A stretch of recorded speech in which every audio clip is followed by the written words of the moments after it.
And, and we are live. Okay. Hey guys, welcome to episode 15 of the weekly. As you see here, we have a special guest this week. TK Bay, how's it going, man? Doing good, doing good. Thank you for having me on. I'm a big fan of the channel, big fan of the podcast, and very excited to be here. Definitely. Yeah, thanks for joining us. And we have, of course, Mr. Warren Bowman. How's it going, man? Good man. Let's do Morning, this. sir. All right. All right. Before we get into it, I just have some things I have to actually do first. I forgot to do it last week.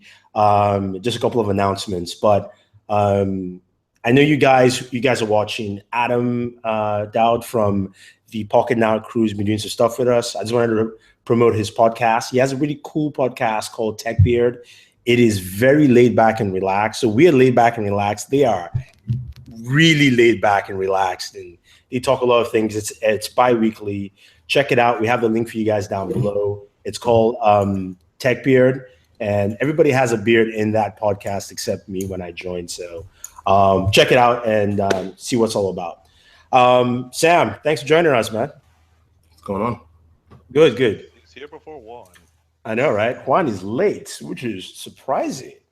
What are you doing in your apartment that you are sweating? Dude, I'm just sweaty, man. I'm literally sweaty. I I know. have a jacket on. Why Yeah. are you sweating? Don't not let bad. Kevin see this. I know. If Kevin sees this, Kevin's gonna be like, I'm just gonna turn on the AC anyway. TKB, can you tell us more about your channel and the kind of stuff you do on your site on YouTube?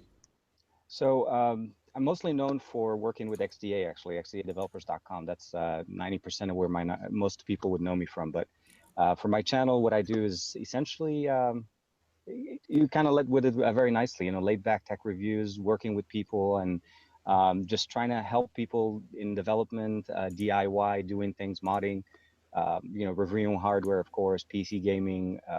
I love your builds, by the way.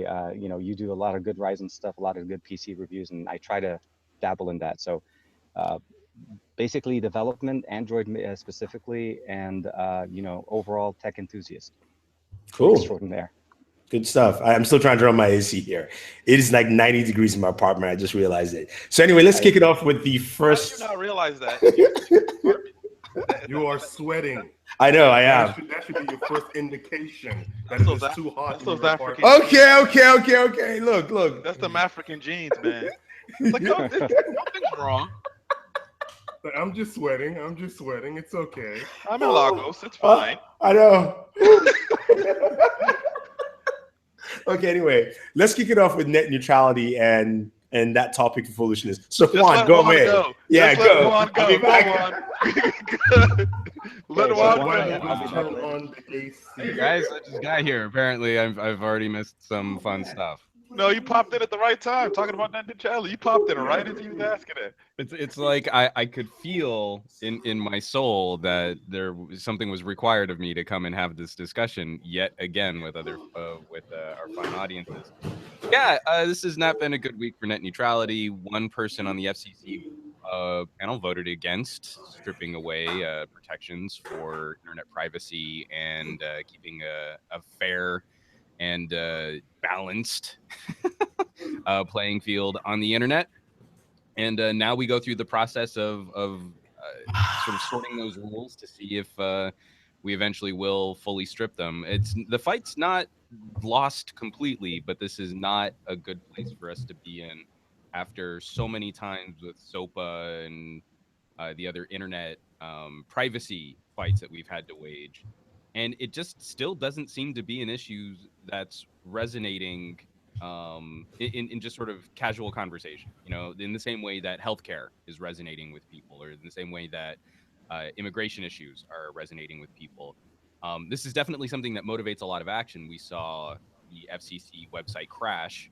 And again, they've not been able to give us any evidence that they were hacked or that there was a denial of service attack. That it really just does seem that the FCC website crashed when we were all submitting public comments. And I do want to thank the people I know in my audience, and I'm sure in your audiences, that added their voice to that discussion. Overwhelmingly, the people that were motivated to leave comments left comments in favor of supporting maintaining net neutrality. So we still have some fight left. I know people are trying to organize public protests. I believe August 6th. And I'm going to try and look up what might be going on in my area to get outside and meet some other people and maybe march. But I think this is the time that we've got to keep putting pressure on the elected officials. So this is the time we've got to be putting pressure on our local representatives, on our congressmen, on our senators, and I'm feeling like this could be a sinking ship issue, but I'm going to keep bailing out as much water as I can. I'm not going to be responsible for letting the ship sink through apathy. All right, cool. Now that it's cool here, and I've got my senses back. TK, what do you think? What do you like to add? It truly is. It's something that a lot of people won't realize it's affecting them till it's too late. It's weird. I feel like a lot of people, like one was mentioning, healthcare is in the middle of the forefront right now. A lot of people talk about that because it's in the news. Everybody's covering it. But the fact is, we were very close in having problems like that with, Netflix being throttled not that long ago. And, obviously no confirmation that there was official throttling there, but it's a big issue that a lot of people don't realize could impact their quality of life, how certain things could be prioritized over their, existing streams, or, if you get high quality Netflix, you have to pay extra or sorts, things like that, that could come down from changing the classification of, ISPs and broadband providers. It was a hard battle to get to where we are. And I really hope that, when opportunity is given, people can voice their opinion. And then I think, John Oliver did a really good bit on that a couple of times. And I think a lot of people listened to him. And I really hope a lot of our viewers, if they're watching and they do have the opportunity to go and make a comment and provide input, that they do, back this, because we're enjoying it right now, but it could be very different if things change. When we have just an open opportunity for companies to decide how their profit margins will be affected by, how the service is provided. So quickly, for both Warren and Sam, do you think it's better that people like us, and also people who are going to be protesting and complaining about this, should we make this a problem about your wallet? Because at the end of the day, that's where it's going to extend to. If Netflix gets throttled, they have to pay more for a fast lane. Of course, they're going to charge me and you for that fast lane access eventually. Is that something that we need to emphasize more? Because it's almost the same thing as I'm not trying to bring politics in here, but the wall by Mexico. When it was proposed, people started talking about, well, that money is going to come back out of your pocket. Those kind of things. Is that something we should stress? Well, the problem with that is that we already get crap internet in this country as it is anyways. So telling someone that the service is going to be affected by this would be even worse. It'd be kind of hard to tell them because they don't know what the hell good service actually is. For the majority, it's not everyone, but the majority. If you're not living in a major city, you're in the struggle bus, truthfully, when it comes to internet connections. It's one of those things that it's going to get to the brink of it almost teetering before I think people start to pay attention to it and start to want to rally against it and start really speaking their mind against things. The FCC chairman is like such a dutz, and tries to talk. Every time I hear him talk, what's his name? I can't remember his name is, but every time he talks, it's like it's literally like he talks to you like you're stupid, like you don't know what he's saying, and he tries to make up these asinine reasons why net neutrality needs to be eliminated. I'm like, you could not be more bought and paid, dude. Could not be more bought and paid. I think it's worth mentioning Ajit Pai was former counselor for Verizon Wireless at the time that Verizon was trying to end the open internet order. I think the place that we find ourselves in now, it's worth reiterating. The only reason why we're here is because a much weaker regulation was put in place. Verizon fought that, and then that actually emboldened the FCC to build the types of regulations that would reclassify broadband internet as Title II. And then they managed to get their lead counsel in the position of FCC chairman under the Trump administration. Yeah. Sam? I think, like I've been saying, I think this is something that people need to be a little bit more forceful about. Net neutrality is not simply how you get your entertainment, or basically how much you pay for your entertainment from the internet. What's going to happen is that this is going to stifle innovation, meaning that the next Netflix, when it comes to competition with the big content providers, all the content providers need to do, if they also have an ISP, is to basically either you know throttle the speed of Netflix or create an environment where that next Netflix cannot exist because they own the pipelines that company has to thread through, even though our taxes help to build that pipeline. So it's not just a monetary consideration from our side. It is also a consideration on innovation, and that kills economy. You stifle innovation, you kill economies. And that's what people need to understand. And that's what Ajit Pal is not facing. And that's what a lot of these other companies out there, like the Verizons, the AT&Ts of the world, that's what they need to understand. That it's not just about them and their bottom line anymore. It's about the economy of a country. It's about the innovation that it takes to get to the next level of what entertainment is going to be, of what communication is going to be, of what basically just content consumption is going to be. And that's what they're standing in front of. So when everything is said and done, these companies are going to be standing on the wrong side of history, and they would eventually have to answer to exactly why they fought for a free and open internet. No, I mean, I definitely agree with you. I think my problem is everything you stated is exactly correct.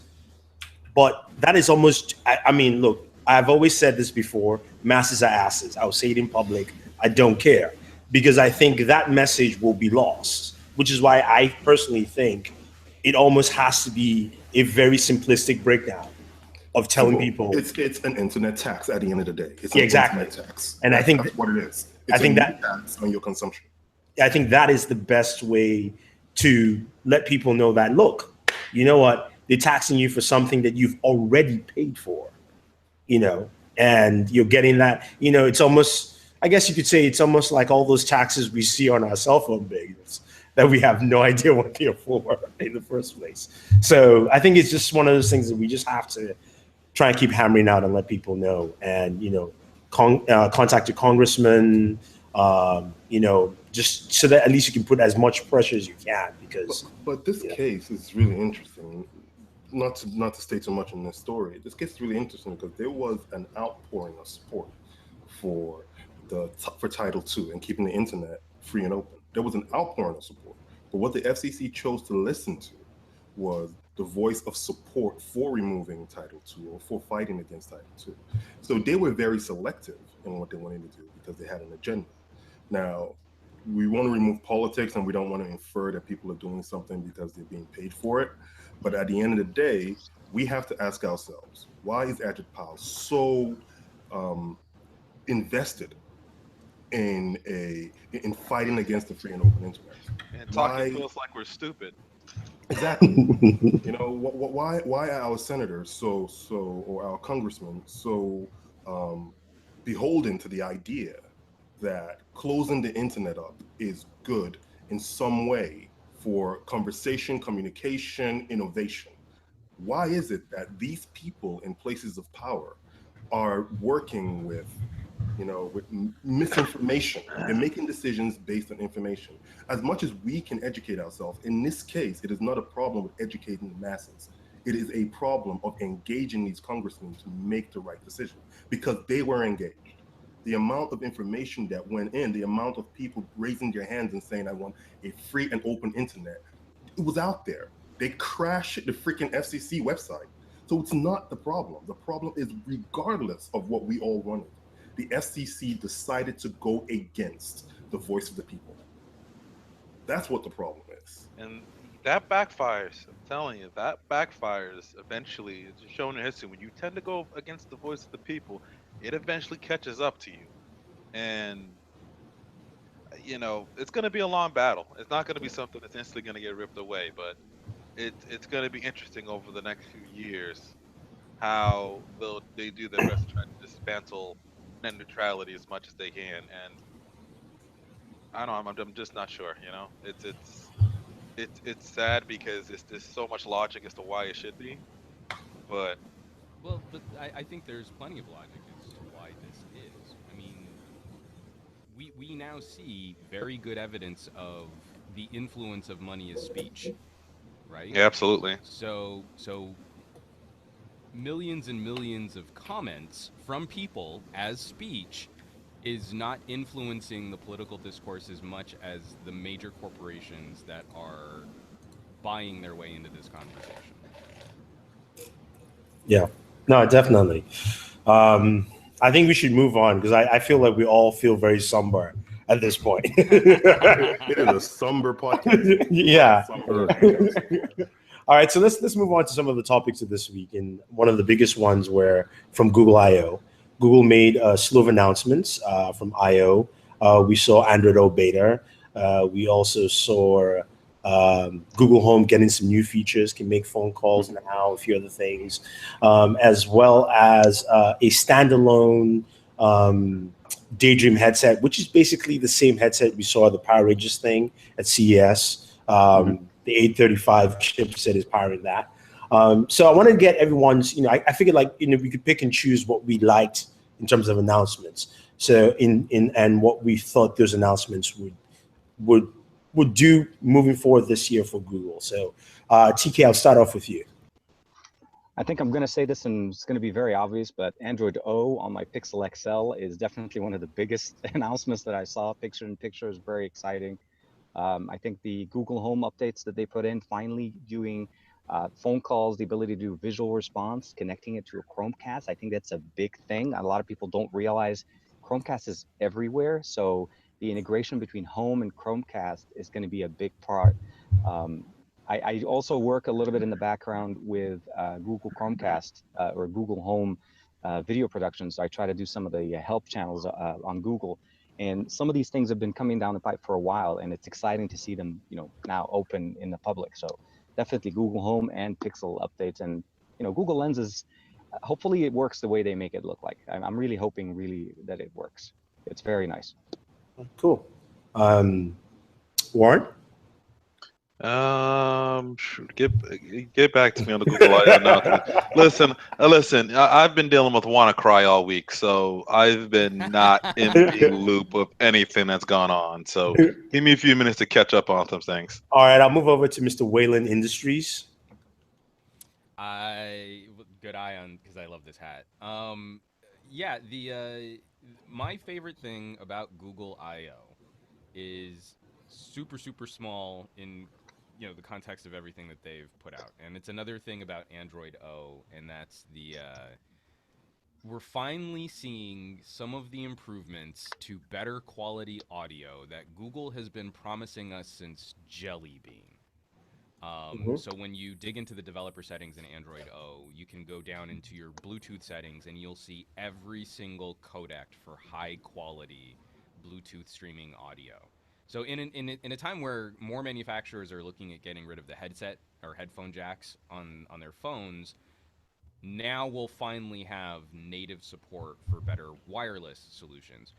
The thing that I think we still need to put some pressure on is support for better USB audio. Again, promised since Jelly Bean. I think it was actually implemented into the Android kernel around Android 5, but it's still miserably supported. So if you plug anything USB into your phone, into that USB port, your OTG style connection, then it's still a coin flip whether or not the phone's going to support anything more than just like a flash drive. So that's still something that I think we need to see, because you look at HTC's solution for USB audio and it's proprietary. Those headphones on the U Ultra and on the Bolt only work with those phones. You can't take those headphones and then plug them into the USB port on a MacBook or on a PC.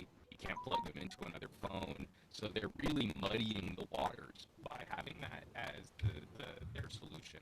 Eventually, USB-C could make for a really compelling audio solution if we're really going to get rid of 3.5 millimeter, which I still think is superior. But if we're going to do that, then Android needs to have a universal USB audio standard. And then that also means companies like Sennheiser, companies like Shure, companies like Audio-Technica will be responsible for the DACs that are connected to our headphones.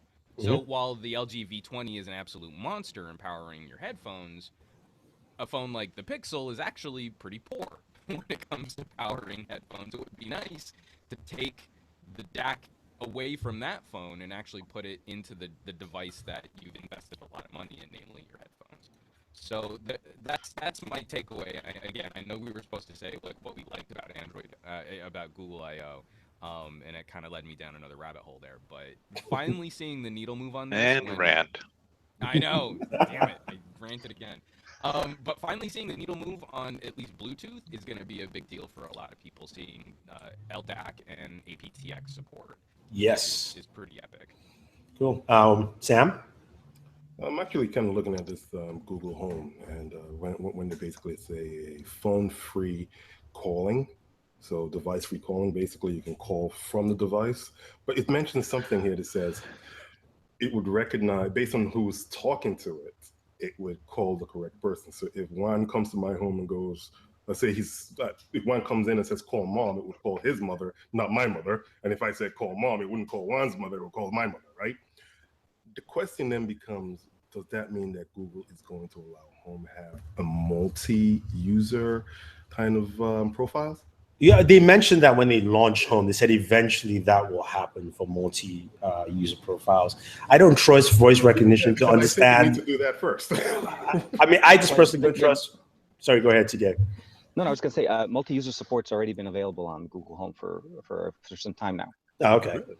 So it's part of what they were saying essentially is that they're going to customize it to enhance that feature once voice comes around. So you can set up multiple profiles on it right now on your Google Home. Just go into the actual app and then go and add a separate account. They just have to have a Gmail account, and then you can use your own voice trading. Because I tried this right after I heard about this, because I had issues with my Play accounts, right? Knowing to add multiple users. One of them had a Play account, the other didn't. Yeah. So that's the thing.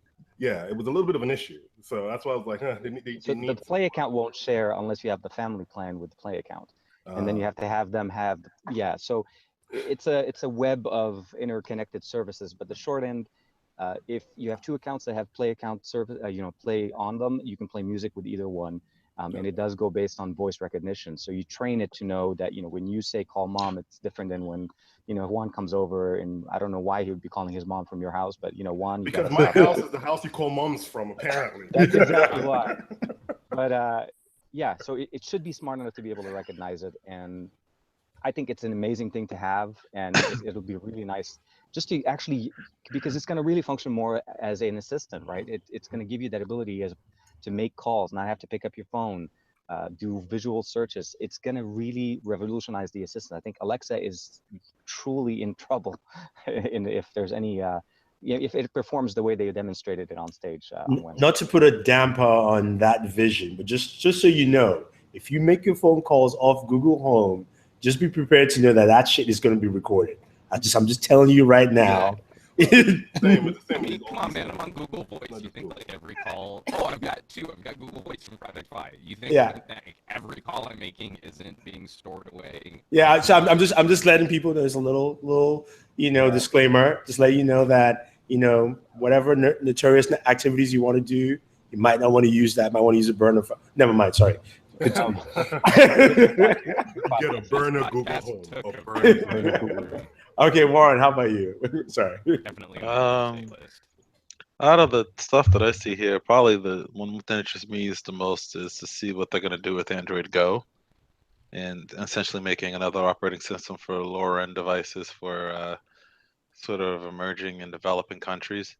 It's sort of a much, I guess it's supposed to be less data intensive type of operating system, and that you can make a specific set of apps, I guess, for it that will work specifically for that. And this will be for, like I said, countries that aren't necessarily on the high-end smartphone or have data as easily as others will. It's sort of like them continuing the Android One initiative. So I think that'll be interesting to see where that goes, and if there's a ecosystem like that sort of thrive, and does Android now will there be like a segmented ecosystem of high-end Android users or standard Android users and this sort of sub genre of Android Go users? And it seems like Android Go could be something that I could see could compete against like Samsung's like Tizen OS, which they use for those other country, for those type of lower end devices that aren't necessarily released everywhere. So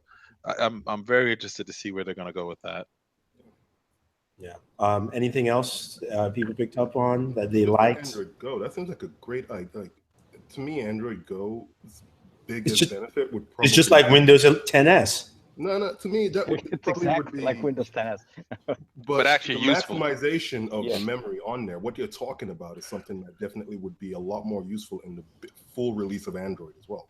So what you're talking about here is delivering Android to lower spec devices, and you can see how that can be scaled into into Android in general. So Verge needs to check its spell check a little bit, because it just said the OS is able to run on cheap smartphone with as little as 512 gigabytes of RAM.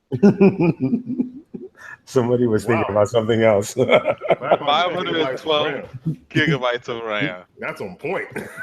Can I get that smartphone, please? I should be able to run at least 4 small countries on 512 gigabytes of RAM. That's their server class smartphone, just so you know. It's a server class. Android server.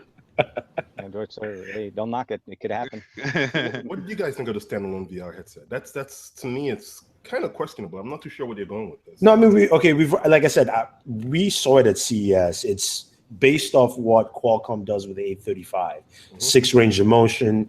I mean, it's good. It's a nice way to bring VR again to people who, don't have VR capable devices, smartphones, and also brings that cost down too, just a little bit. So it's adding to that VR ecosystem. I remember a discussion I had. Is this an Oculus play? Or is this like a Samsung Gear VR play? It's on that Gear VR range. It's on that range. So, I remember I had this discussion with Juan, and we talked about, Juan was like, look, he wanted to see more stuff within that arena. And I said, I wanted to see more stuff on the high end.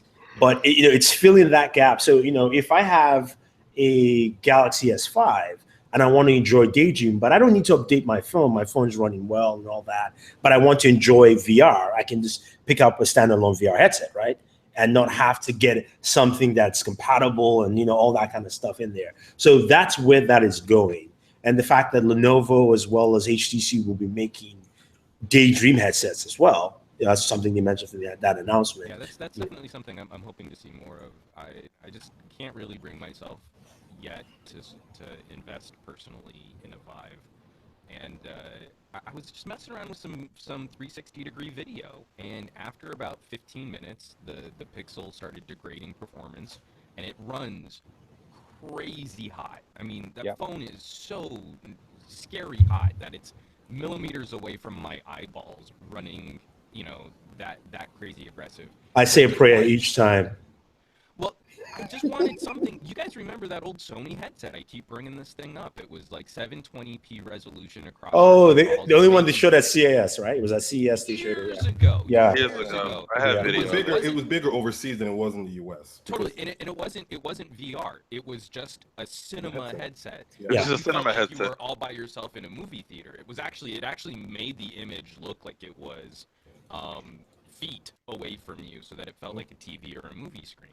And I just want something that plugs into the HDMI port or the DVI port or whatever display connection is on my video card that then I can strap to my face. My computer's still doing all the heavy lifting, but it's got enough internally going on that a USB cable in addition will feed it the information it needs to sync up with the video or the game that I'm playing. I know that's totally low rent.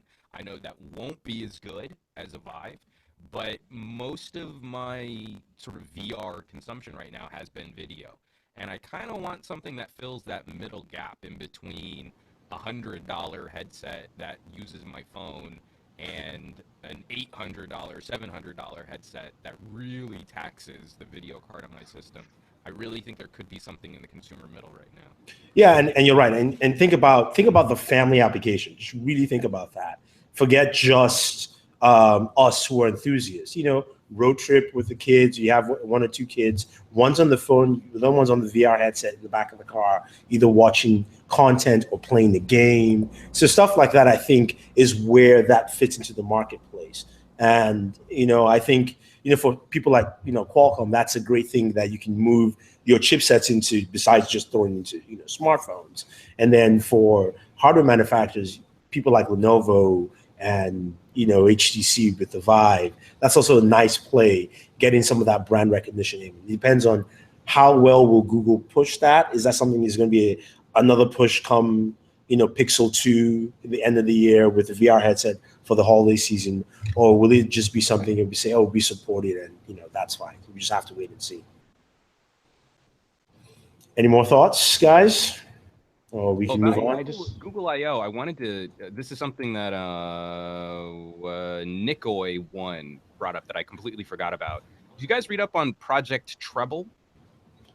Nope, never heard of it. It's Google's attempt at having sort of driver resources for Android, so that every single time a different manufacturer uses a different kind of RAM or chipset or storage, that they don't have to recode a specific build of Android just for their phone, and that those drivers could be updated through the Google Play Store. So not that we need to spend a lot of time on it, but thanks to Nikoy1 for reminding me about that, because that's actually another big deal, because there's that trio of molestation that Android has to go through, from the manufacturer to the carrier, from Google to the manufacturer to the carrier, on how Android is supported. And having some sort of driver repository or having some sort of driver resource for manufacturers should make the experience a little bit better at the beginning of Android being updated. So that's definitely something I think folks should read up on, because this is a major problem in the Android ecosystem as to how our gadgets are supported over the life of that gadget. Are we talking about actual like drivers down at the actual like hardware drivers, specific drivers we're talking, or are we talking shared hardware like speakers, audio, specific like So as far as I know right now, Project Treble is supposed to be starting off with like providing tools for chipset support. Mm-hmm. So it wouldn't.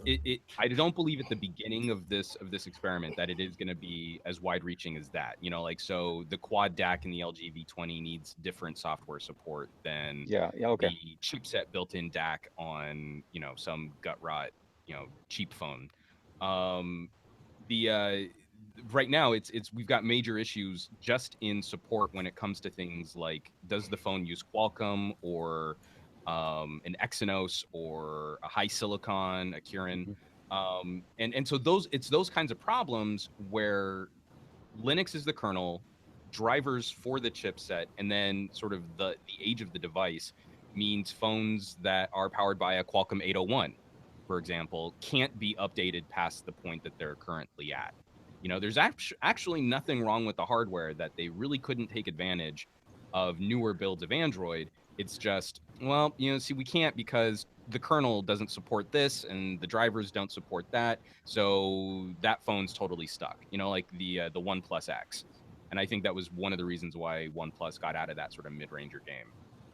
So that's what I think could be really compelling about Treble growing, is if manufacturers actually took advantage of that, it would remove some of the pain of how our gadgets are updated in the future. Again, this is a long road, and by then Project Fuchsia will probably have taken over, and we won't even have to worry about it. No, they said that's an experiment that who knows what's going to happen. So it's totally an experiment. It's just no reason but the good feels of putting out a GitHub repository of people coding an entire operating system for funsies. Yeah. We have no expectations of that ever being something that Android will become a walled-off garden, just like iOS. It's just for fun. It's all that man-hour and also funding put into this research. Totally, no expectations on that ever recouping. Perish the thought. Yeah, thanks for putting exactly my days one. I was worried about that part. I mean, we'll see what happens with Project Fuchsia, but I mean, I hope it doesn't happen. Personally, I just don't like it. So, as it is right now, that's just me. Through my three cents here. I just don't like those cards, man. Like throw it Oh, away. no. Sorry. I mean, like the underpinnings of Fuchsia are going to be a boon for a lot of people and are going to piss off, I think, a good chunk of the Android faithful.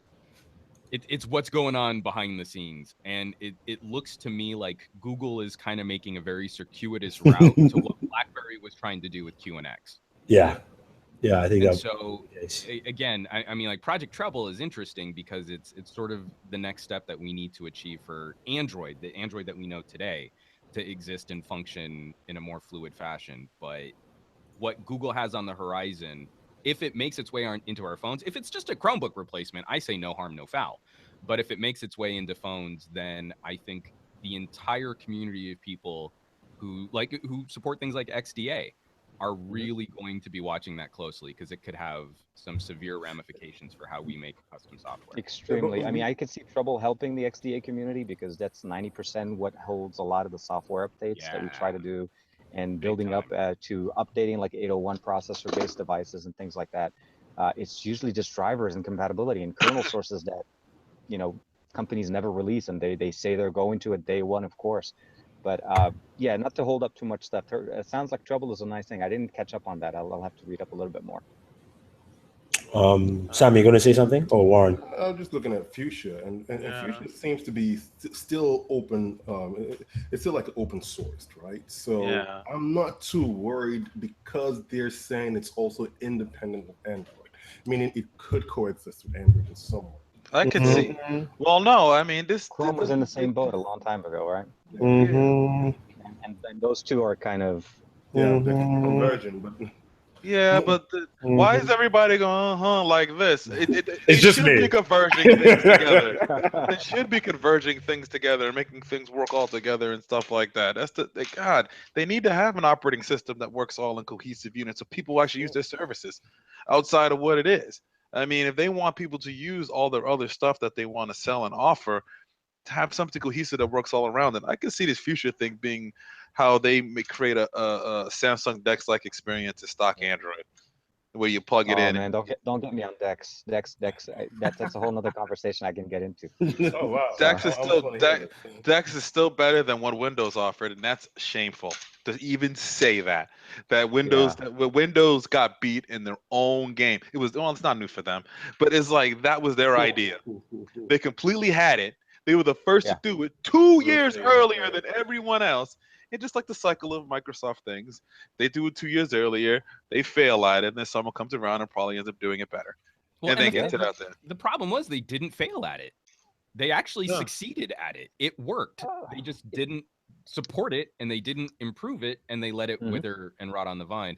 Sam, to your point, what I would look up about Project Fuchsia, especially when we're talking about this change away from the Linux kernel to these new micro kernels, while there is nothing philosophically that can stop that from being implemented in an open way, like open source kind of way, it to me would probably lend some support to some of the fears people are having about that becoming sort of a closed ecosystem, that you lock up this little kernel. Now, whatever you want to run on top of it, we can open that for developers and for coders and for tinkerers to do whatever they want. But that microkernel could become a proprietary solution so that Android sort of skirts the gray area in between. Google skirts the gray area in between Android and iOS. No, I hear you, but I thought that was more to answer the question or to fight back on the IP kind of discussion that were happening, where people were saying that Google was using open source Linux code without actually, paying for it. No, but without actually contributing that code back into the whole ecosystem. So they were basically just taking and not giving back, and they were trying to basically put their own copyright on Linux code. That's I thought this was a pushback against that, saying, okay, you know what, we're going to do away with Linux and we're going to start something that's our own, and no one else can come in and say they own it. So it's different ways to look at it, but I was just thinking that maybe Google was doing this because they don't want to be beholden to that argument anymore of, again, I mean, they just went through Oracle. And don't forget, yeah, Java. I was about to just mention that they're still putting a lot of heavy licenses to that stuff. So it's like this could be a way for them to mitigate around avoiding that, and eventually make more money off this operating system. Because at the end of the day, it's about making a profit off of what you're doing, and this could be a great business decision. Well, while it might scare some people, but it might make them money, still have somewhat of that open source capabilities that are there, and it might even allow people to do more. You never really know, because now now that Google might have full control of that, they might actually be able to give more than what they can before without some patent troll coming around and trying to sue you for this one line of code that they patented or something like that, and it prevents you from innovating any more than what you could initially with it. So I think and that's people. definitely why I say I think Fuchsia has the potential to help way more people than it might upset. I mean, even just down to Google controlling the kernel should mean that Android could be updated over a longer period of time. But this is a play. This is a play of them essentially making their own operating system, like in a full way, and they kind of need to have that if they're really gonna compete against, what if they want, Fuchsia-based devices on a POS system, or running a ATM. The ATM still run Windows XP, which is God. A lot of them still do, Yeah, surprising how many of them are. But it's like those type of things that they can get into a space within, offer at a very low cost to compete against Microsoft against, are maybe some of the directions that they want to go in, especially if they're leading the front. If Google as somebody that might be like, let's say they're making this or developing something that's similar to the Linux kernel or whatever the case may be. We all understand this, but the person that's going to be the decision maker, it can be easily spun. Oh, it's this kind of Linux-based sort of thing, and it does this and that, and they can get those buzzwords in their head to understand how it works. It might not even be exactly that way, but that's an easy way to get that CIO to make a change on something, because they've heard of Linux and they've heard that it does this, and they've heard that it's low cost and it works well, and it's cheaper than Windows licensing, and that's the sort of the things that they can do. And I could see that that's maybe where they're going. Your ATM runs Google Fuchsia, and and then there's some added benefits of having an Android phone when you go and bank with a ATM bank that allows you to do more things, maybe direct teller support through video chat or something like that. I mean, they have that at the Bank of America ATMs, but those type of things that could be built up on it. I think this is more than just the mobile thing. I think when they're making this thing, this is beyond that. This is them trying to make their Windows-like operating system without directly making a desktop operating system and then try and expand to it from there. Even though I'd like for them to make a desktop operating system so somebody can compete with Microsoft in this space, because for people to sit there and to this day, but for these companies to believe that the desktop is dead is foolish. The desktop ain't dead.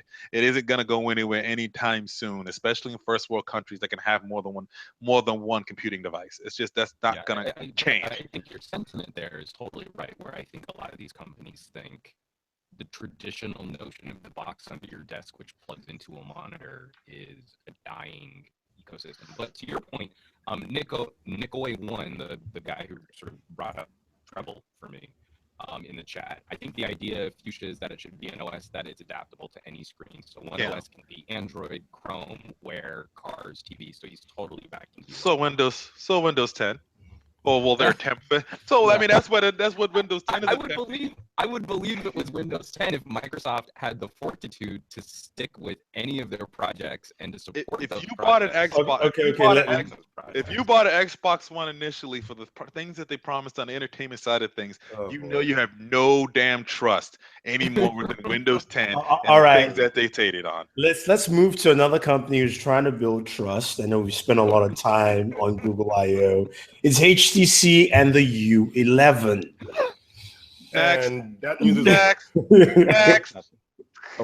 Next. Wow. So the U11 was announced this week. HTC also had its 20th anniversary as a company. They did? What? That's news to me. Granted, I've been in the WannaCry bubble working 12 hours, so I have no idea what's going on in the world for like the last week. And the U11 is what I like to call the squeezy phone, because it's got touch sensitive sensors. like on the bottom of the phone here, and you can squeeze it for different actions. It comes spec'd with everything you'd expect from a standard flagship smartphone. It's got the 835 processor. It's got a 12 megapixel camera that's rated at 90 DxO mark score. I don't believe any of that. Wait. No. We'll have to wait and see when we test it out ourselves. I'm going to say this right now. I need to say this. For a company to rate a phone like the Pixel, a top camera smartphone with a complete hardware flaw in it, and ignore it, your ratings are crap. Yep. Okay. I'm totally on board. Setting that aside, can I finish the goddamn specs? It was totally suspect after they missed the lens flare. I know. A front-facing camera, 60 megapixels. It was a feature, guys. Feature, yeah. It's like lens. Look, it's like How lens. much money J.J. Abrams spends on those lens flares, and now Exactly. you get it for free in your Well, yeah, Pixel. that's what I call them. Was the J.J. Abrams effect? Yeah. So any thoughts on the U11? Because right now you guys don't even care. This is what it seems. Okay, Because it's HTC. They come out with something like this, and then it doesn't go anywhere. It's just like when they came out with the U. Like they make something. It's cool spec wise. They don't change or add anything that we actually really want them to do. They get no real carrier support anymore than in Sprint, who will carry everyone on the planet. They'd carry any. They go back and carry a BlackBerry if they could, if they was going to sell a phone on their network. But it's just like they put this stuff out and it's cool, and you got the same specs, Snapdragon processors, things that every other high-end phone has. Mm-hmm. What makes them different? You can squeeze the phone like a tube of cheese. Like that's cool, interesting interaction. Okay, so but what is that practical and everyday use? Why would I want It's to a do gimmick. that? Exactly. Well, It's a not That's only the that, problem. Here's the problem with the squeezy phone. It's a case. Case on it. Done. The moment you put a case on that phone, it squeezes out.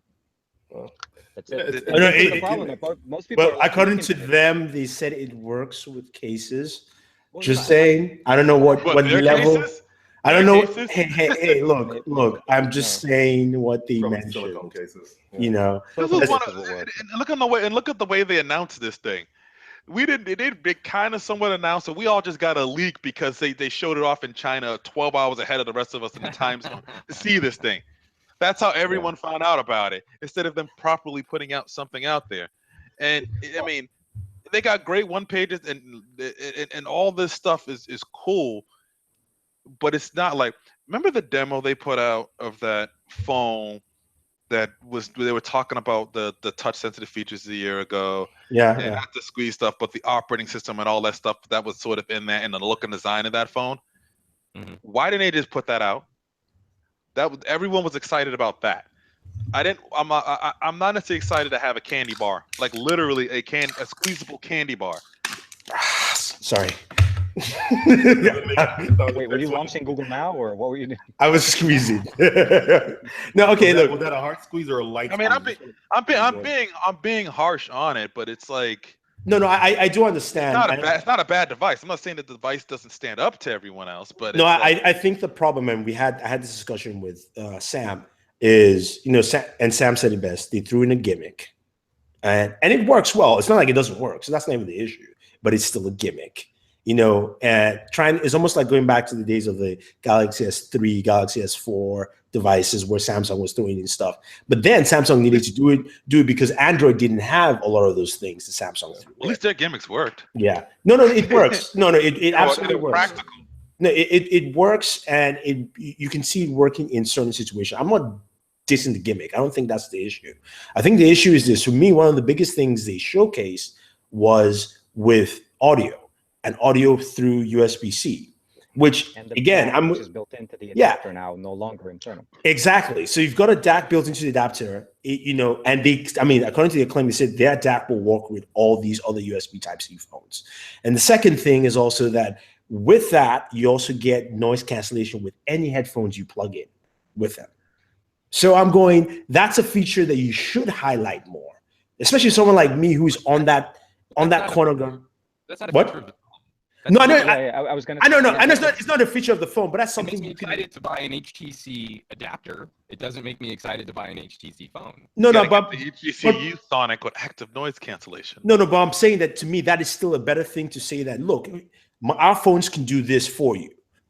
Yeah. Whether it's how you market it is but a case. again, this is what's tricky, is that if they really highlight that as a feature, they are literally highlighting a feature not of the phone. Phone. Oh no, I agree. No, but wasn't the main It's still feature for this going to be the ability to choose your assistant? Yeah.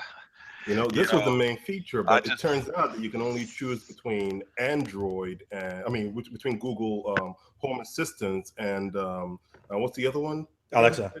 And Alexa. And Alexa wasn't even available until it's not going to be available until next month. So in other words, it's useless for a month. No. Well, it comes out next month. The phone comes out next month. Well, what I find interesting. Oh, I thought it came out like No. It comes out June 9th. Yeah. Oh, okay. Yeah, they're taking pre-orders now. Yeah. They seem to have pre-orders they're taking now. Yeah. They seem to have this love affair with the HTC A9 design and never want to really let that go. If you remember how that looks, and they seem to love that look, and they've now let that go in every flagship phone. But man, the colors in the back, you guys remember the HTC 10X and all the Windows phones that they put out with all the extra color skins on the back of them? It seems like this is where they found out. This is what they reused them for. No, it's not even the same. It's like looking at a mirror that is just. Oh, they just put a little shiny on it. It was dusty. No. Trust me, it is. It's like somebody taking a BMW and making it all chrome, and you can see yourself just walking. That is how excessively shiny this phone is. I have to say, like playing around with phones like the BlackBerry Key1, I'm kind of happy to be going back to a phone as my daily communicator that feels like it was built for grown-ups. I'm kind of tired of flashy, shiny, glittery being this design language or this design influence. I've never been the biggest fan of glass back devices, but I haven't been excited about the hand feel of a phone this much since the Note 4. So, oh God, wanted the Note 4 again. I'm just joking. I love the feel of the phone too. I think everybody was wrong to diss the faux leather. I thought the thing looked great for that. It was just something to nitpick at it because hipster tech review has to nitpick at something. I pulled it out for a video and it's like, damn, I could go back to this phone. I could happily go back to a Note 4 and not feel like I'm missing anything. It was a solid phone. It absolutely was. All right. So since we're now talking about the Note 4, let's just move on from the HTC U at this point, because I can see everyone. The thing about the HTC U news is that we all started talking about the Samsung Note 4. Yeah. Okay, so talking about lawsuits, which is completely different from this. A bunch of lawsuits were announced. The week before, Samsung and Intel joined the FTC in suing Qualcomm, and which I found quite interesting. And Samsung's points to that. Hold on a second. Wait. Qualcomm suing Apple and Samsung is then Intel is suing Qualcomm? Yeah, they joined the FTC to sue Qualcomm. So this is a triple threat match. Okay. Yeah. But Samsung, but Qualcomm hit back. Yeah, now Qualcomm hit back and is suing every single Apple manufacturer they can. In Taiwan, in Taiwan. So this has now become like a free Royal Rumble. Yeah, but here are a couple of statements from Intel and Samsung. Intel says Qualcomm has maintained an interlocking web of abuse, patent, and commercial practices that subverts competition on its merits. These practices have illegally coerced mobile phone manufacturers into purchasing the chipsets they need from Qualcomm and Qualcomm alone. Intel, really, you say that?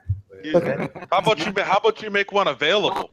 Well, they would know. They would know. No, exactly. Yeah, they would know. I mean, look at what's happened to AMD for a while, which we'll get to later on. And then that wasn't their fault. Wait. And then from Samsung, despite having requested license from Qualcomm, Qualcomm cannot sell licensed Exynos chipsets to Samsung entities because Qualcomm has refused to license Samsung to make and sell licensed chipsets. That's what Samsung said. So Samsung is just trying to get some business deals going. We refuse to license products. Yeah. Suing you so we can sell your product without paying for a license. Yeah. That doesn't make any sense. We need a lawyer on this. No, well, it sounded like it was something related to Exynos. It's related to Exynos. It seems like Samsung wants to do a play with Exynos where either from their end, they can now start selling to more manufacturers, while using, some licenses or some patents from Qualcomm. And I think that's just pretty much what it is. So, I mean, they should have hashed this deal out when they did the 835. So I'm sorry, Samsung, you messed up on that one. You should have just said, we're making the 835 chipset for you. Give us some licensing, and then let's call it a day. Well, they could have, and it could have had Qualcomm, and it could have just went afterwards. No, it could have just backed on the deal for whatever. No, there's only one company who does that very well. It's called Apple. No, Qualcomm's doing the same thing. I think Juan's trying to say something. His robot voice isn't loud enough. Oh, damn it. Still, I thought I had switched that over. Hold on. I'm just gonna try this real quick and see if that makes any difference. Oh yeah, way better. Beautiful. Is that better? Yeah, I'm just gonna leave it on the webcam. So, bam. So one of the things that I think we have to be careful with when we're talking about a company like Samsung is that there isn't a Samsung. Yeah. So the chunk of the company that's making manufacturing deals with Qualcomm is a completely and entirely different entity than the company that's also making RAM or solid state memory for Apple, for their competitors. Mm-hmm. Each one of these divisions has to execute and show that they are growing the business, that they are returning investments, and that they're making money for the Samsung peak umbrella. And so that Samsung corporate will then go into some kind of legal situation at the same time as Samsung chip fab is making the exact product for their competitors that would make this look like a really weird relationship, because it is a really weird relationship. Yeah. I'm gonna sue you, and you're gonna sue me. And this is why, I mean, like, all this stuff has kind of gotten out of hand. I mean, yeah, it's all they're doing is passing the money around each other. They really are. They're I wonder if they all have PayPal accounts, and it's just how they all pass money to each other through PayPal. No, they use Samsung Pay now. It's Samsung Pay. Well, no, see, that's why they're suing, because they're the one jerks causing the fees. TK, any thoughts or you want to add?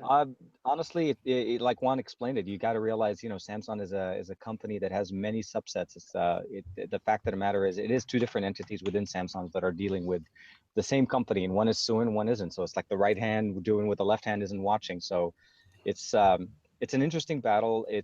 Intel should know, as you mentioned, it's something that they are very, very well. They're the leaders in their own field, and they do this all the time. And AMD. When we get to the AMD conversation, it's going to be definitely very interesting to talk a little bit more about the comeback that AMD is having this year. Yeah. No, Sam, before you say anything, what do you think about Qualcomm suing Apple manufacturers? I mean, on one hand, it seems like Qualcomm is saying we're very serious. You're not going to push us around, and we're going to take this as far as possible. It's a negotiation ploy. Okay. They now have people piling up on them, and now they basically said, we're going to basically find a location where Apple produces things, and we're going to make sure that we hurt Apple financially in some way. Yeah. So it's basically you have a bunch of... Sorry, I'm sorry, I didn't mean to. I was thinking this is all for the whole Apple not using their licenses anymore. Yeah. Remember, they're not going to pay them any more royalties or whatever the heck they said about that thing. That's what this is. So you're going to pay us no royalties? All right, I'm gonna go after you in every little space I can. It's like going back and slashing someone's tires that pissed you off. This is just simply, it's at the end of the day, they're gonna settle. All sides are gonna sit down. Oh yeah, no, definitely. They're gonna settle, and that's all these suits from Qualcomm really is against those Taiwanese manufacturers. Yeah, and the media is just providing the support and amplifying the case. That's all it is. All right. So why is an LG and Huawei in this lawsuit? What are they doing? They bored or something? They might as well jump in on it too. They looks like all they're doing is passing money around. Well, Huawei makes its own chipsets, and they also source some chipsets from Qualcomm. So they can sue. I mean, they could sue if they wanted to. They can jump on it. Might as well. Everybody getting money. Actually, you know what? They could save their hands and just wait and see everybody hash it out. And I think the person who's probably licking their chops and just waiting for the right moment, the masters of all this, the person that makes around $1 to $2 billion of Android every year, Microsoft is going, guys, what patents do we have that we could just, just get an extra billion here? Just an extra billion. Anybody? Can we sue people? Let us know. And how does Microsoft make that money off of, They hold one of the most important patents within Android. It is the access to the SD card option. The reason why 90% of, well, actually, a reason why Pixel devices, Nexus devices don't have SD card support is because Microsoft holds the patent. Thank you for that nugget of information. I didn't know. It was amazingly beautiful how Microsoft works, man. and you're wondering why Google Fuchsia is being built. Exactly. Now we know. That's the circle I was trying to draw there. So enjoy. Yeah. G.I. Joe. All right, moving on to a company that's riding up the hill and taking itself to high places. AMD announced a new CPU set, and also eventually Vega, which most likely they're going to showcase fully at Computex. Does it come with a claw? No, no mask. They showcased. Well, not Vega then. They showcased the Threadripper, which is AMD's 16-core processor that will go up against Intel's 10-core chipset, and that Intel chipset's about 1,700. You know, AMD's will never reach that amount, so probably like $1,000 chipset or something like that. But I'd be interested though. It's, you know, right now, I'll put it this way: from my personal experience, using the Ryzen 1800X, it beat out my own board prime, which is running a 5960X. So I'm very interested to see how well Threadripper actually does as a CPU, because I think AMD is just on a roll. Well, this is speaking to me, like the audience that has, like, I have a 3930K, so my upgrades cycle is far bigger of a window than most people is, because usually Intel only puts out like a hexacore, or 8-core, 9-core, 8-core, 10-core process every few years. Well, they've been doing it now more recently, which is where there's going to be. They all have been just minor updates to. Well, the biggest jump was the 5960, which I have. Then the one this year was pretty much a slight update. The biggest update is coming out with the X 299 board chipset at the end of the year. So it's what they're saying. So we'll see what Intel has to do with that. But this Threadripper is coming up with 16 cores. And which 32 threads too. Threads. So it's essentially the Ryzen 1800X twice times 2. Yeah. So yeah. And if you're talking something like that, and then especially since all of us here edit in 4K, so this might make Adobe run just slightly better when you try to run effects inside of it. And maybe you can edit a title. First, find where you can edit the title, and then when you do edit the title, it won't run slow as crap when you try to do it. The 7 1800X runs like butter. I edit in 4K at 60 frames per second. Just amazing the horsepower behind that CPU. I've been in love with it. I upgraded and I built my first Ryzen build, and I was like, wow. This is what I'm truly wow. This is what I've been looking for, though. Like, what I want to see what this is going to be all about, because like I have my 3930K, and I built that when that first came out, and it's going on 5 years old. So it's like, you know, I'm in that range to finally upgrade, and if it's going to be a true upgrade, which this sounds like, if you're talking 16 cores, 32 threads, and you pair that with a graphics card that can help you rip a lot of, help you also with video editing as well too from the Vega line, they could literally own all of the video editors out there. Yeah, looking for an affordable build, because I think this will come under $1,000.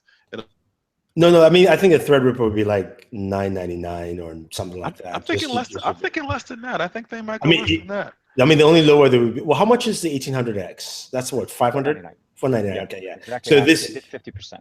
Yeah, so if it's, you're looking at $999 for this chipset. But speaking of graphics cards, I'm gonna say roughly. I'm gonna say $800. I'm gonna say around $800. I mean, that would be a smart price. That would be smart. $999 is what they're gonna go for. Go for, yeah. 800 would be ideal. Because the competitor is at like 1700. 1700. That is such a gap. There's a lot of money they'll be living on the table. Yeah. Hey, that's the thing. Yeah, you want to do $999 because at Christmas you can do 800. You know, something like that. We got to remember they're also playing extreme catch up. It's not like this little catch up they got to do. No, they're like way behind. And yeah, but keep playing catch up. I know, but the thing with this is that Ryzen itself has already proven So it's giving them just that leeway to say we can price this at $999, and yeah, it still beats your $1,700 processor, out there. Rips its threads apart. Sorry, I just had to say. I know. All right. Speaking of fair.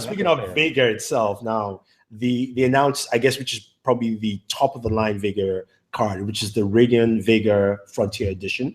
It comes with 64 compute units, 4,096 stream processors, up to 13 teraflops. It uses 16 gigabytes of HBM2 memory, which is a lot of HBM2 memory. And it's currently supposedly says it does better than the Titan X XP, which is the highest NVIDIA card you can get. So, I mean, Is it? Yeah, it this is. week, maybe. This week until they can put something else. I mean, they'll probably make a card that's two Titan X XPs and say this is the most powerful. Listen, their names are getting to be like Street Fighter games, man. When you start reaching that realm, it's a problem. Yeah. Titan X XP Pascal, Yeah. but X plus alpha. Yeah. Tournament edition. SLI, three-way. Well, I mean, a lot of the rumors from AMD, from NVIDIA, is that they were looking to go to HBM2 memory, but now they might skip and jump to DDR6 so that they can beat AMD and what they're doing. So, but 13 teraflops, man. 13 teraflops, man. That's a lot of just raw power. We're all sitting there thinking lots of gaming, but man, 4K 60p, let's rip through this. Yeah, I know, right? We're all in that editing mode, like, oh man. Yeah, you're like, hold on, how long is it gonna take to edit out? Yeah, to render out. That was like 360 video in 30 minutes. I know, right? No, imagine not 2 days. Threadripper with Vega Frontier Edition. I mean, this is like the ideal PC build. But that's what I've wanted to see from AMD, have this unified CPU and GPU style of doing things instead of like doing the jerry-rigged way of getting Intel and AMD. That's typically Intel and NVIDIA is what you typically get, even though they don't necessarily work directly together. But being able to have a thread AMD process and AMD graphics card that could possibly work together to give you even better performance, because they're coming from the same company, would be absolutely great for I think for a lot of people out there. And it might even push Intel and NVIDIA to try and come up a little better and make better pricing out of their things. So it took them a while to do it, but finally AMD is justifying their purchase of ATI. Finally. Yeah, I mean, ATI was purchased in what? Weren't we all still in college? That's what I'm saying. It Yeah. took them a while to justify the purchase. Well, no, actually, ATI's purchase was technically justified from the home console side of things. That division still paid his way off through Xbox and Nintendo consoles. So I think on that side, they at least. Well, not the newest one. Yes. Not the NVIDIA stole that deal from them. I still waiting to see what Ryzen chipsets will look like in laptops, because I think that's another big play for them, because the kind of performance we're getting. I mean, the machine I'm running on right now is a Ryzen 5 1700X, and this thing runs as well as a Core i7. It is butter smooth. So what does that say for Ryzen chipsets in laptops? Can we get better performance there, better battery life? And what about the Vega line for laptops as well, mobile computing? Because the one thing NVIDIA did was push GTX properly to laptops, where a GTX 1060 on something like a Razer Blade is absolutely fantastic. That's what I want to see as the next step. This is all great and dandy, but let's summarize this up. We're all waiting to see, can this edit 4K video at CES? I mean, that's all we're thinking. I mean, if they can throw it in a laptop and it does 4K, I'm like, it's over at that point. Then you now have. I mean, that brings laptop prices lower, things like that. So it's one of those things that it's disappointing that Thunderbolt isn't taking off better, because I'd love to see like what I'd love to do is go to CES with a producer. Producer just camps out in the hotel room, and we bring a really high spec laptop, plug in one of these crazy video cards into an enclosure, and let them go to town on that kind of GPU compute while we dump footage. You know, we just keep running back to the hotel to dump footage. Something like that could be absolutely epic for workflow. And it's just, now it's the waiting game. Like, this is everything that's been said from AMD is exactly what I've been wanting over the last 2 years, and it looks like we're finally going to get it. Absolutely. Definitely an exciting year for computing, both home and mobile. It's been a little while to be excited for desktops, man. TK, desktops are dead. Sorry, dude. and I just built my okay. Yeah, no, they're totally dead. You think you just built it, but it died. It died. And it's gone. Dead on arrival. And it's old. Hit Auto Awesome, and then you'll get the perfect video from Google's algorithms. That's what. Well, you don't hit Auto Awesome. Auto Awesome hits you because they just. It's like how many times from setting up phones over and over and over again, how many times I've hit the no notifications from Google Photos. I do not care about your stylized pictures. I do not care about your videos. I don't use that service at all. Well, once in a while, they do a good job though. Once in a while, there's a photo that you took that's pretty good that they do make a nice effect with. But then the thing is, if I wanted you to upload my photo or do anything to them, I would add that folder to the Google Photo stuff. Don't tell me, no folder found. Do you want to upload this to Google Photo? No. Yeah. No. Well, guess what? You're not gonna have a choice with the way with basically what they announced to Google I/O. They basically turned Google Photos into iPhotos. That's what they did. Yeah. Oh, it is. Basically that's what it is. It's just like you're forced to share all the things essentially. The TK probably has more on it than I would. You're mute, TK. Okay. Yeah, no, sorry. The main announcement, I guess, of Google Photo, obviously, other than the fact that auto uploads, it's sharing libraries, sharing specific pictures of certain people after being uploaded to Google Photos. So it's all about making things on the cloud accessible between families. It's iCloud, really. You're uploading your photos, and you can share specific photos of your wife, your kids, or you're a special person with another person and share another library with somebody else and have them automatically upload as you take that picture. So they're trying to make it, you take a picture with your phone and everybody at that party can get the picture at the same time just by having Google Photos installed. Okay. Before we go in, go ahead. Before we go on, just let you know that this is how you train Skynet. Now it knows everyone in your family and your friends. It can listen to you. It taps into your phone through. I'm scared. Skynet already exists. No, I said already exists. No, I said train. I didn't say it's not there. It's already here. We're training it to kill us. This is why we need Watson to combat Skynet. This is why we really need the Watson is Skynet. Oh, speaking of Watson, I wanted to mention this because we went to an event with Braggy this week, and they announced the Braggy headphone 2. But so Sam will talk about some of the things there, but one thing that got my attention was what the things that IBM came on stage and said, look, with the Braggy headphones and with all the technology that's built in there, we can actually use this in the workplace. We can actually communicate directly to our workers, see how they're doing, especially if it's on the construction site or something like that. You can check, their vitals and things like that. And also with the assistance of Watson, you can also do all these added activities. Yeah. Now, which is all great and I like it, but my mind was going in a different tangent going, IBM, if you can do all this with Watson, why don't you just buy Braggy and actually release this out? Even if you wanted to just do it only for business customers as a start, buy it out and say, hey, you know what, Boeing, for all your factories out in Seattle or wherever Boeing's factories are in the US here, you can have this Braggy Watson system that, everyone has an earpiece, and then you can go ahead and communicate and do all these different things, talking about, using Watson to control manuals and, what's on page 15 and things like that. And if you remember the conversation we had with Nikolai afterwards, the CEO of Braggy afterwards, when we asked him what's the end game, and he said, basically, the only reason Braggy exists is because they had a software vision that no one was making hardware for. So it will be totally in line if a company like an IBM came in to buy the hardware of Braggy, because what they truly want to do is focus on that software. And the best part of that, like with all what you're saying, is even made even better when you think about the integration of iTranslate.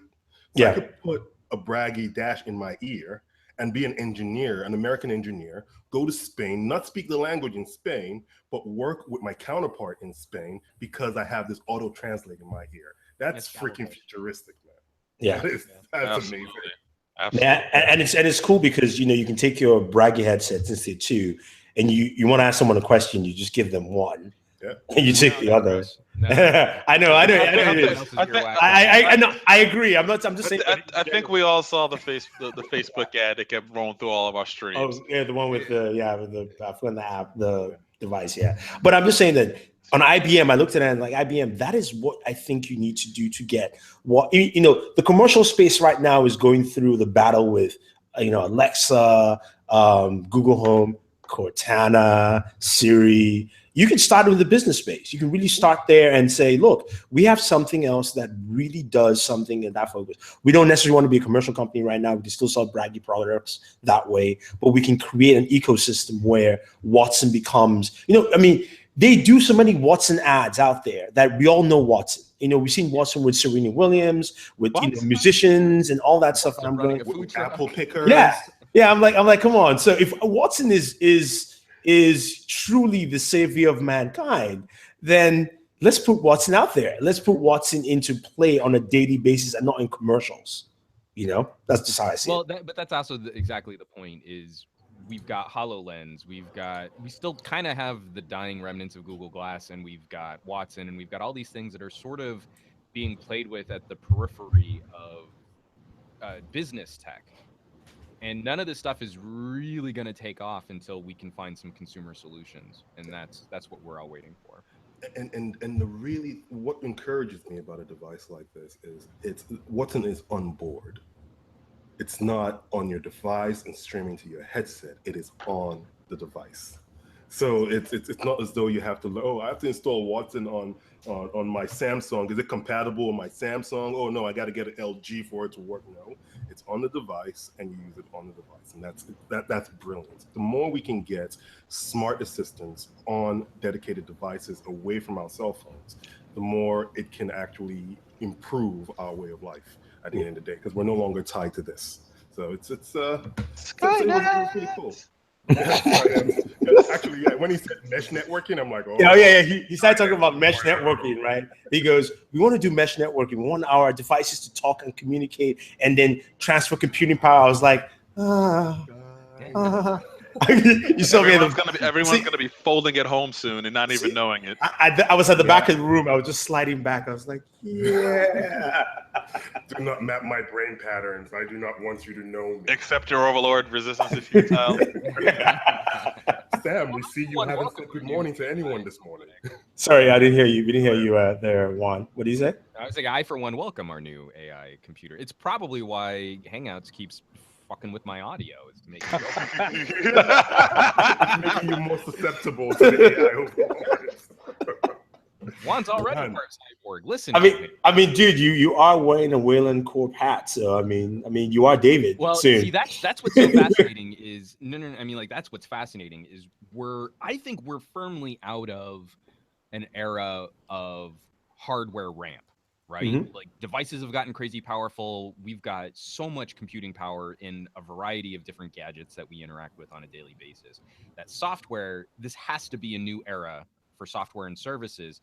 And right behind us, just creeping up on us fast, is wetware. And we're going to start seeing radical advancements in biology, in genetics, in interaction with different types of neuro implants. And it's like in our lifetime, we're going to be seeing some crazy stuff coming down the pipe. And that, I think, is going to to be the next new era. Rejuvenation. Sorry, no, I've been reading the for all of our joking about things like Skynet. I just want a holodeck. I do too, but I also think we're probably going to end up with something matrixy first, where we can kind of plug in directly. For all of our joking about things like AI, what's coming right up behind us is also that human electro-organic interaction that is going to completely change the landscape. all at the same time as we're going to be seeing massive disruption to economics. We're going to be seeing massive disruption to job markets.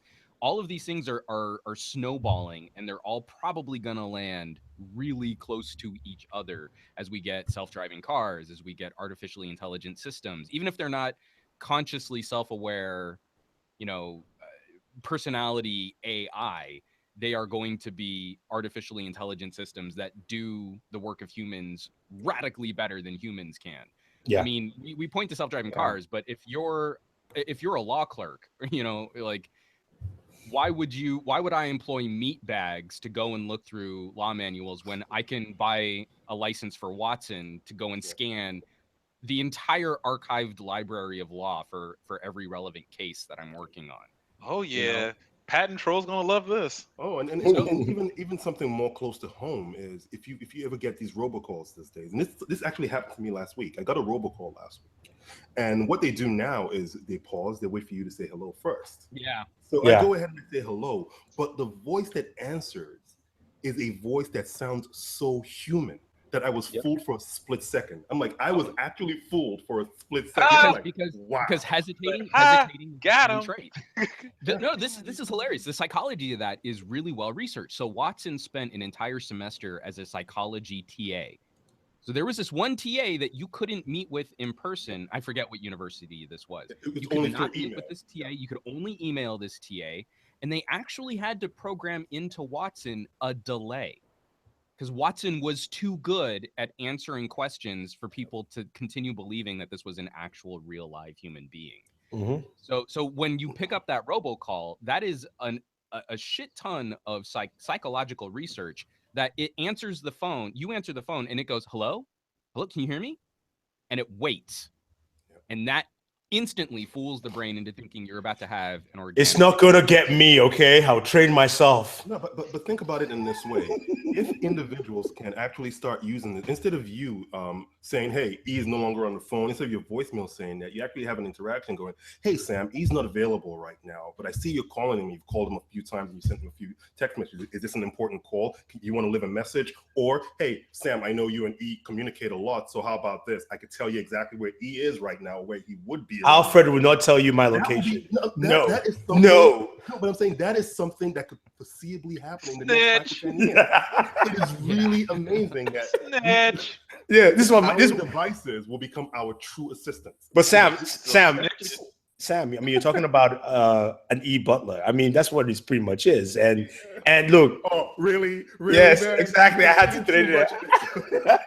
No, but look, I know that's what's going to happen. He started reading Pandora's Star, and I think he's really getting into it, man. Yeah, it's an awesome book. But I hear what you're saying with all that. I think it makes a lot of sense. It's just how, to me, at the end of the day, is eventually how we're going to get all these systems to work together. Because the problem we're going to have is going to have a lot of fragmented systems left and right, from different companies, different softwares and things like that. So how do we get that together? But I just wanted to round up the show since we're at the end, and I know TK has to run pretty soon, but we usually do this at the end of the show. We tell people what's on our channel and what we can expect next week. So since you're about to leave, TK, can you tell people where to find you and also what you have currently and what they can expect from you next week on your channel? So I'm available at TKDSL8655 on Twitter and TK Bay on YouTube. And from channel coverage as far as what's coming up, I'm actually really excited about using a Galaxy Book, and I'm doing some coverage on that. Just trying to using Windows in a mobile environment and having it work with Android using Samsung Flow. So I'm working on that, and also on maybe potentially a 360 drone video coming down the pipe. 360 drone video. Are you going to edit that video? Or are you just going to upload it? It will be edited. There's so we'll see it in 2 weeks. The way it will take 2 weeks to process. But the goal essentially is to try to get 360 video drone footage, not at the super expensive price point, but something using things that are currently available in the market, or things that you can get that will give you good quality 4K drone footage. Okay, cool. So. Cool. Thank you very much. Okay. I appreciate you guys having me here. Oh yes, anytime. Yeah, thanks for joining, and sorry for keeping you longer. We usually just, yeah, I know. I mean, even though you're in the car, it's still well lit, good setting, good audio. So this is a trick from my voiceover production days. Like, if you don't have a studio or if you don't have a booth and you need to cut some clean audio, the next best thing is your car. Because I mean, think about what your car is designed to do. Your car or your closet? I was going to say, yeah, one of those two places. the car is much better, I think. I would think car over closet, because your closet's going to make you sound like you're recording out of a coffin. I can't tell you the number of actors who have booked like crazy well-paid commercial campaigns recording on a mic and on their iPhone in their car. Like, you know, you don't want to rely on that, but when you absolutely need to get something cut, your car is probably the best soundproof thing you want. Okay, robo voice again. Sorry, but I think you have to switch every now and then. yeah. Thanks a lot, TK. Though. Guys, I'll see you right. guys next time. Have a good one. You too. All right, Juan. Since you're still on the robocall, what can we expect from you next week, and what's on the channel? Well, on Pocket Now, we actually just introduced a new part-time collaborator. Mr. Joel Heslop is going to be helping us fill in on a couple of videos on Pocket Now, and we introduced him on the Pocket Now Weekly. So if you catch that podcast, you can see our conversation with Joel about the HTC U11. Next week on Pocket Now, I'm actually going to be taking just a quick look at the Q1 versus the BlackBerry Grip, just to see how far we've come from the last phone that BlackBerry made to the first phone that TCL produced. I got some great feedback on my personal channel. I did a 360 vlog just talking to people about some things that were sort of bothering me about 360 video and how it's kind of becoming the next 3D TV kind of vaporware tech. It can't survive if it's just, you know, here's a pretty video of me driving my car. You know, like, we need to find new ways to interact with 360 video or to create narrative with 360 video. So that's going up on Gadget Guy. I'm going to try and I'm going to see if I can pull off some of the ideas that people were sending me about things that we should try with 360. And then lastly, we're still full swing on VidMe. I put up another episode of Movies You May Have Missed. Was really excited to find another episode that we could put back together and replace. And so I think that's episode 13 from back in 2009 when we were talking about movies. So you can catch that on my VidMe channel. All right, cool. Hopefully you guys caught most of that from the robo voice. Just to summarize, new person at Pocket Now, more 360 videos on some Gadget Guy, and you can definitely check out his old new show on VidMe. And we'll be asking Meredith Vickers to actually go in and modulate his voice so he can be on the new production line of David's. Right. Yeah. Well, on our end, Sam's 360 video is coming along. Not. I was like laughing. I'm like, no, he hasn't done it. I have not touched it yet. You know, at some point, I'm just going to throw it as is in there. No, actually, guys, seriously. Whoa. Yeah, it got loud all of a sudden, right? Yeah, sorry. It was my fault. My levels were way high.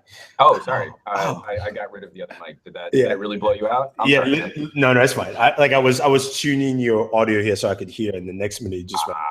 Gotcha. Sorry. I should have said something. But seriously, guys, offline, maybe next week, if you guys want to sit down and powwow about 360 workflow, we should really do that. Okay. From if you check out my 360 vlog, I've started getting to a point where I'm feeling better about comping in other video pieces, of transitioning between different clips, but the workflow to get there took me a long time to figure out. So I would rather jump on a call with you guys and kind of catch you up to where I am, because I think you could probably help us take that to the next level. Well, yeah. We're all working together on this instead of reinventing the wheel. Be a bit more accessible than, going weeks and experimenting and trying to figure things out. And then obviously those things don't work and you have to go back to square one. Yeah, all right. Definitely. I'll let you know next week. I'm traveling for most of it, but I should be back at some point. For myself on the channel this week, some new Lenovo laptops, their 2017 line of IdeaPads, and as well as also a new Legion gaming laptop. HTC U11, get our hands on video of that, as well as Android O beta, some stuff with that too. And next week, I will have my 30-day review of both the S8 and S8 Plus. And I do have a Dell XPS 27. That has probably the best speakers I've ever seen on an all-in-one or monitor, period. It sounds absolutely amazing. They threw in 6 speakers, a subwoofer, well-tuned. Subwoofer in the monitor? Yeah, it's a small subwoofer. It's not like nothing like massive, but they showed that one at CES. yeah, it's one at CES. It's impressive because when you crank it up to 100, like any other monitor or speaker, it just starts crackling out. It's well balanced all the way. It's well tuned. So it goes to 11. Pretty much goes to 11. To 11. But yeah, so I should have those for you guys next week, and that would be pretty much it. Warren, last word, please. I actually got use out of Bixby recently. The Bixby Vision actually worked. So I was at a bar. Oh, come on, Juan. The other day. And, I was at the bar the other day, and one of the bartenders has his own custom lemon juice mix. So you can buy, like, it's got his face and everything on it. So I was going to take a picture just to tweet it out or whatever. So I took the picture out. I took the picture, then the Bixby Vision icon came up. I clicked on it. It was available right at the Amazon store. I was able to tap to it, open up the Amazon app, pay for it, all through that whole thing. Oh, wow. And I was surprised it recognized it. It recognized it and pulled it right in. Wait, I'm sorry. You bought, did you buy it in the store there? No. I didn't buy it. I bought it off Amazon. I bought it. Well, while I was in the bar, I was like, oh, let me take a picture because he didn't have a lot of it left, and it tasted really good in a drink that he made. So I took a picture of it because when tweeted out, then I hit Bixby. Oh, it's available on Amazon, because at first he said it was only on Walmart, but it showed up on Amazon. Then I was able to just go through my Amazon app and pay for it instantly right through there. So it's going to ship to me in a couple of days. But it was so really you were able to go to your Amazon app and order it, because when you say pay for it, I'm like, oh my god, you were able to pay No. What I basically mean is that I was able to take advantage of Bixby Vision to buy something. Yeah, pretty much the way they intend you to actually do it. And when you actually do it that way, it's like, that was pretty cool that I was able to kind of just do that all within one fluid motion. So for that person who said Bixby is dead, Warren just showed you Bixby lives. And by giving his story, he might have actually opened a new form of payment, picture payments. It would be nice to have picture payments. Take a picture. Cool.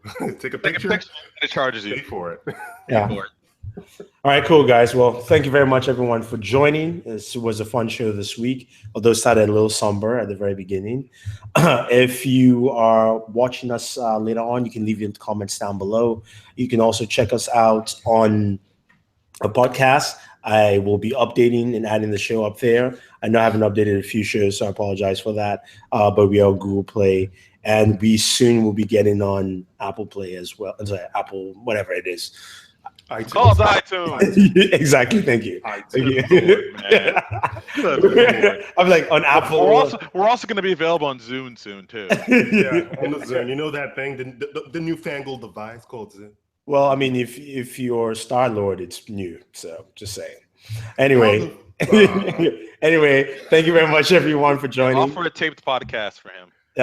Check out all the channels. You can check out Mr. Juan Bagnell at Pocket Now. His Twitter handle is Some Gadget Guy, which is also the name of his personal channel. And you can find his old new video series on VidMe, talking about movie shows from past that is now present, that's still also relevant. Yeah, that's it. Why are you muted? I have no idea. Because I'm fucking tired of all this. He's pissed at his mics and Hangouts so, right now. Apparently, Hangouts can't handle having a DAW. I'm actually going through the Hangouts help forum where everyone that's got a Focusrite audio interface is going through the same problem, and Google's only solution is, have you tried the FAQ help on uninstalling the Google Hangouts plugin? And you're like, everyone's angry, and this has been going on since Windows 10 dropped. Okay. We're all angry. With Google. Yeah. I'm angry. And Yeah. also, this is a webcam mic right now, which means you're going to hear everything that happens. Yeah. In Juan, my home. what you should do is turn on Hyper-V, create a Windows 7 VM, connect your camera everything to it, and use Hangouts through there. Oh shit! I totally should. Just to see if it works. I'm gonna give that a shot. Just to see if that Probably works. will. Probably will. Oh God. That's strictly only for him to do Hangouts. Windows Inception. And you can check out Mr. Warren Boatman from BW1.com. That is his Twitter handle, as well as also his YouTube channel. So follow him there. And Mr. Black Iron _man. That is Sam's Twitter handle. It's part of the Booredatwork network. And you can find us, myself and Sam. Our videos are up at Booredatwork, and it's Booredatwork on YouTube as well as Twitter. So I want to thank you very much, guys. Subscribe to all the channels. Hit those notification icons, because that is how we get notified, and that's how you can watch our videos. And always enjoy your entertainment. Yeah.